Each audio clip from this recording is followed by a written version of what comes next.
ओम शिव गोरक्ष गुरु गोरखनाथ मंदिर Ismailpur YouTube channel में आपका हार्दिक स्वागत है। आशा करता हूँ आप सभी स्वस्थ होंगे। कई बार बहुत सारे लोगों के साथ ऐसा होता है कि वो लोग गुरु बनाने के लिए जाते हैं, गुरु दक्षिणा भी दे देते हैं, गुरु से अपना आशीर्वाद भी अपने ऊपर रखवा लेते हैं, हाथ पल्ला सब रखवा लेते हैं। यह सब सारा कार्य होने के बाद जब गुरु हमें किसी देव की सेवा करने के लिए देता है, मतलब हमें कोई देवता प्रदान करता है कि आप इस तरीके से आप इनकी सेवा कीजिए, इस प्रकार जोत जलानी है, इस प्रकार इनका भोग देना है, इस मंत्र की आपको साधना करनी है। तो गुरु आपको सब चीज़ें अपनी तरफ से दे रहा है आपको। हो सकता है वो गुरु बहुत ही सही है, वो आपको सही तरीके से पूजा पाठ दे रहा है, कोई आपके साथ छल कपट नहीं कर रहा है। परंतु होता क्या है, जब आप उस गुरु के द्वारा बताई गई पूजा साधना को आप जब करते हैं, जिस विधि विधान से आपके गुरु ने आपको बताया, उस विधि विधान से अगर आप उस साधना को अपनाते हैं, करते हैं, तो आपके घर में बहुत सारी परेशानियां धीरे धीरे धीरे धीरे बढ़ने लगती है। सबसे पहले आपको पता ही है, घर में फिर कलेश उत्पन्न होता है, लड़ाई झगड़ा आपस में। जैसे ही आप गुरु के द्वारा बताई गई साधना को आप जैसे शुरू करेंगे, तो शुरू करने के 1 या 2 दिन में ही आपके घर में बहुत बड़ा कलेश में होगा। अब ऐसा हुआ क्यों? आपका जो दिमाग है वो काम करना बंद कर देता है और आप सोचने लगते हैं कि ऐसा तो कुछ था ही नहीं, क्या मैंने गलत गुरु तो नहीं बना लिया, क्या मैं जो साधना कर रहा हूँ वो गलत तो नहीं है। फिर उसके बाद धीरे धीरे काम धंधे हैं वो मंदे पड़ जाते हैं या बंद होने की कगार पर आ जाते हैं, बीमारियां आनी शुरू हो जाती हैं, चोट वगैरह लगनी शुरू हो जाती है। यहाँ तक कि जितना आप कमा रहे थे पहले, उसका 2 गुना आपके घर में खर्चा होने लगता है। तो इतनी बड़ी बड़ी दिक्कतें आनी शुरू हो जाती हैं और आप बिल्कुल भी नहीं समझ पाते कि यह हो क्यों रहा है। तो यह सब देखकर कई लोगों के दिमाग में तो यह बात घर कर जाती है कि पहले तो ऐसा मेरे घर में नहीं चल रहा था, अब जब से मैं गुरु जी के पास गया हूँ, गुरु मैंने धारण किया है और मैंने गुरु की जो सेवा उठाई है, जो गुरु ने मुझे सेवा दी थी वो मैं कर रहा हूँ, तो उसके कारण ये सारी चीज़ें हो रही है। तो उस समय वो व्यक्ति अगर सावधान हो जाता है तो ठीक है, नहीं तो उसके घर में बहुत बड़ा तांडव होता है। अब आपके दिमाग में एक सवाल चल रहा होगा कि ऐसा होता क्यों है, वो मैं आपको बता देता हूँ। जिस भी घर में भूत प्रेत ओपरी पराई की समस्या होती है, वो कहीं से भी लग जाती है, चौक चौराहे से लग जाती है, बाहर से किसी के साथ आ जाती है, या पहले से भी आपके घर में हो सकती है। कई बार लोग किसी घर में छुड़वा भी देते हैं, कोई उल्टी तरीके की कोई क्रिया करा देते हैं। उसके बाद जब आप गुरु धारण करते हैं, यानी कि आपको आपके घर में पहले से ही कोई प्रेत है और उसके बाद आप गुरु धारण करते हैं और देवता ने आपको शिष्य बनाने के बाद आपको जो सेवा दी है, जो साधना दी है, वो आप करते हो, तो उस सेवा साधना को भोगता कौन है? भोगता है वो प्रेत, ना कि आपके देवता। वो नकारात्मक शक्ति आपकी पूजा पाठ को ग्रहण कर देती है। इसलिए जब भी कोई व्यक्ति मेरे पास आता है जिसके घर में ओपरी पराई होती है, जिसके शरीर पे ओपरी पराई होती है, हम उनके घर में जोत, भोग वगैरह, व्रत सब कुछ बंद बता देते हैं।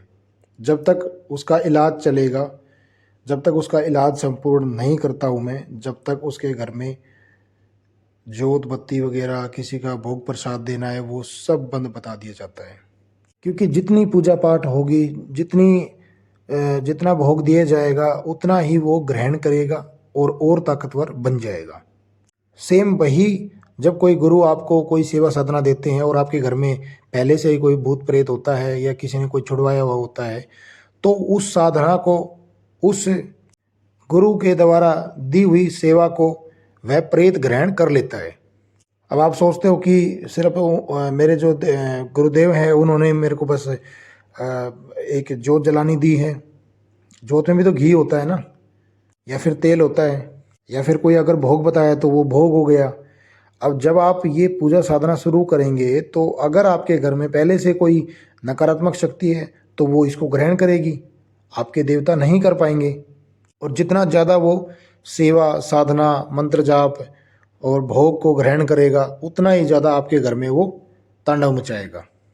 इतना उत्पाद मचा देता है आपके घर में कि आप पागल हो जाते हैं, आपको कुछ समझ में नहीं आता कि आपको क्या करना है क्या नहीं, मरने मारने को भागते हैं, वो बर्बाद कराने की कगार पे ले आता है।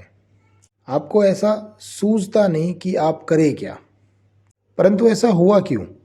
जो गुरु ने आपको सेवा साधना बताई है, जो भोग प्रसाद बताया है, क्या वो गलत था, या फिर आपके दिमाग में आता है कि वो गुरु ही गलत था?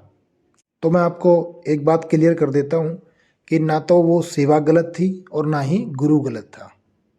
अब कई लोगों यह सोचते हैं कि उन लोगों के दिमाग में होता है कि अगर मेरे घर में प्रेत भी हैं तो मैं कोई पूजा साधना करता हूँ या हवन करता हूँ तो उससे उस नकारात्मक शक्ति पर प्रभाव पड़ेगा और वो कमज़ोर होगी।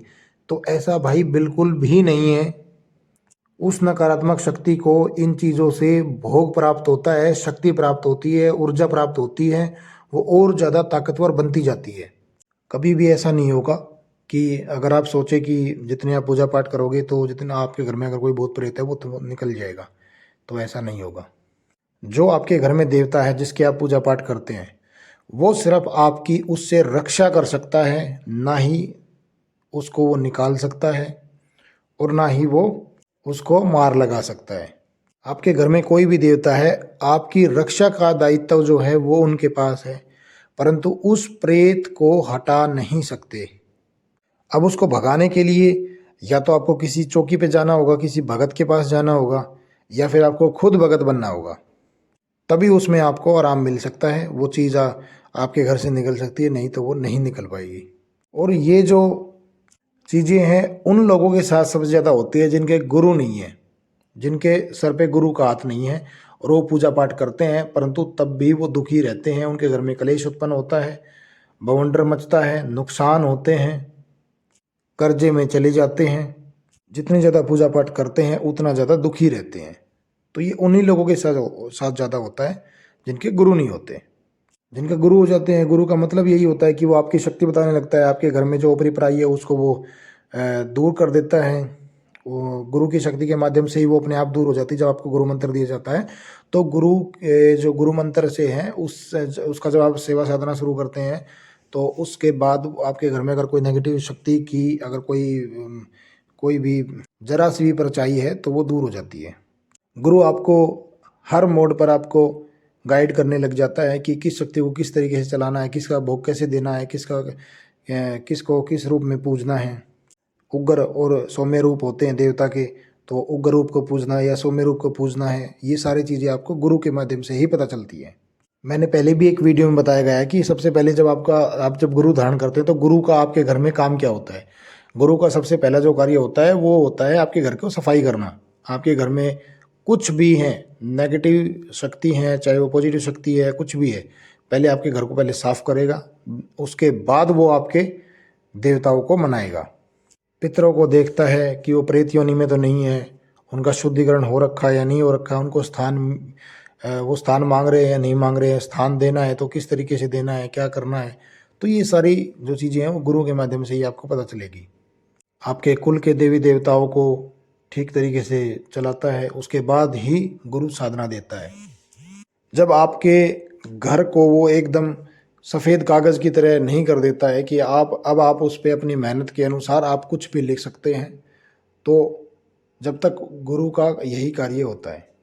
और जब घर आपका साफ हो जाता है, आपके घर से कोई भी नकारात्मक ऊर्जा होती है वो निकल जाती है, तो उसके बाद जब गुरु कोई भी साधना सेवा आपको देता है तो वो 200% लगती है। वो देवता आता है, देवता का आप आह्वान करते हैं तो देवता भी आता है, शरीर के अंदर भी आता है और वैसे भी आता है। और जब इस तरीके से सही सारी चीज़ें होती हैं उसके बाद आपके अंदर देवता भी आते हैं, देवता की तरंगे भी आती हैं, सारे रुके हुए कार्य आपके बनने लगते हैं। तो ये होता है गुरु का कार्य। परंतु जो लोग घर में प्रेत होते हुए भी गुरु धारण कर लेते हैं और आपको गुरु भी इस तरीके के मिल जाते हैं कि वो आपको सेवा साधना दे देते हैं, शिष्य आपको बनाकर, ना कि उनको वैसे होना चाहिए कि पहले आपका घर देखें कि आपका घर साफ है या नहीं है, आपके घर में कोई समस्या है तो उसको दूर करें। तो जब भी गुरु बनाया जाता है तो गुरु का कार्य यही होता है, सबसे पहले अपने शिष्य का घर देखना पूरा कि उसके अंदर कोई दिक्कत तो नहीं है। उसके बाद आपको सेवा साधना दी जाती है। तो इन सब चीज़ों का आपको ध्यान में रखते हुए आपको गुरु धारण करना है, जल्दबाजी नहीं करनी है।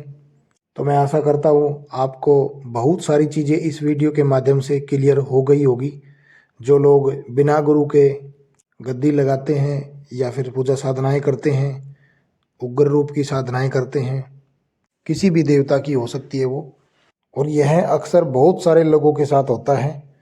तो आपको इस वीडियो के माध्यम से आपको जो आपके दिमाग में अगर डाउट हो है तो वो आपका क्लियर हो गया होगा। बाकी वीडियो अच्छी लगी है तो और भी लोगों तक शेयर करें ताकि और भी लोगों को तक यह जानकारी मिल सके। हम मिलते एक नई वीडियो के साथ।